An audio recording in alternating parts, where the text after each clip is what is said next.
Hey everybody, in this video I'll show you the procedure on how can you fix iPhone not showing email in inbox. If the iPhone isn't showing up emails in your inbox, you could try following these steps.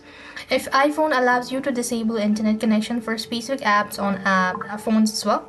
So if you have disabled mobile data for mail apps, it's time to enable it. So open the settings on your iPhone, then go to mail menu and enable mobile data, after which you should be able to see your mails. If the issue still persists on, you could also go ahead and check for push emails inbox. So there, what you need to do is simply want to go ahead and open up your settings, then go to account and click on fetch new data. As you do it, so then what next you have to do is click on select schedule. That should be able to help you out.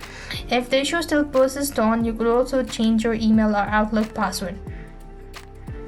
So to change your email or Outlook password, what you'll need to do is open up the settings. Once again, go to the mail menu and go to account and see that fixes your issue or not. Despite all this procedure, if the issue still persists on, you could also disable and re-enable the mail toggle.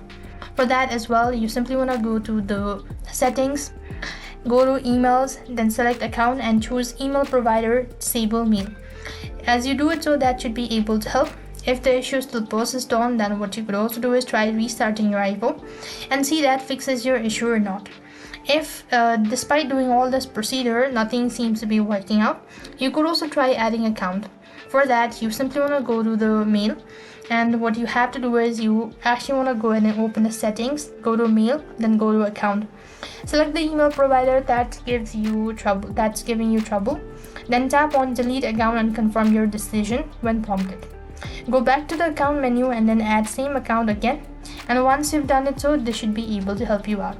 So I hope the video was helpful. Make sure to like, share and subscribe. Thank you for watching. See you in the next video.